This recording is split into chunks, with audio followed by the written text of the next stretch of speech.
Hi, coming to you for History 701 and keeping in line with my spy and espionage theme, I'm going to talk to you about America's first martyr, who was also a spy. One of the first, I think, from what I found so far. Nathan Hale was a captain, and he was from Connecticut. He was a captain in the Revolutionary War, and he was tapped by his superior colonel and George Washington after the American army retreated from Long Island to go into Long Island and find out all that he could about the British Army. And he went in disguise. On his way back, he was apprehended.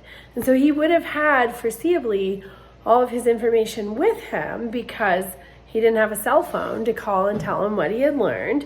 So he was apprehended by the British. And both Hannah Adams in 1805 wrote a history of New England, and she included this story.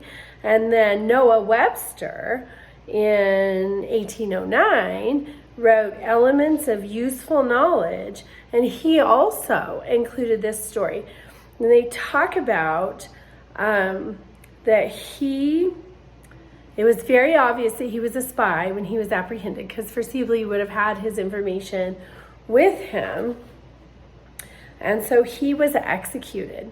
And it says that the night before, Hannah Adams says that Hale wrote letters to his friends about his pending execution, but they were all destroyed. And so that's one of the tragedies of studying history, isn't it? We don't have the whole picture. We may never have the whole picture.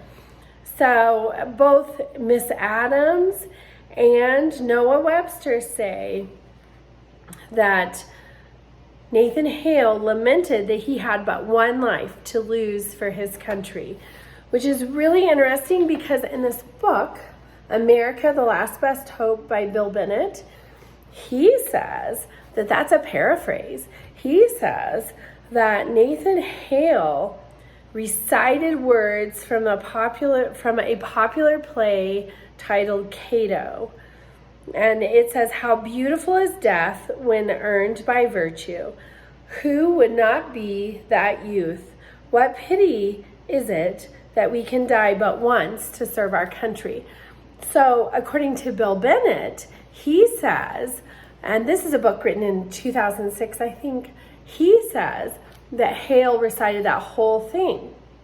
So there's a footnote there, and I looked, and he is quoting from David Hackett Fisher's book, Washington's Crossing. So it's really interesting that these modern historians have a different take than the historians who were closer to the time, 1805, 1809. One of the potential pitfalls of history. So anyway, I hope you have learned something regarding America's first martyr and Nathan Hale from Connecticut. Thank you.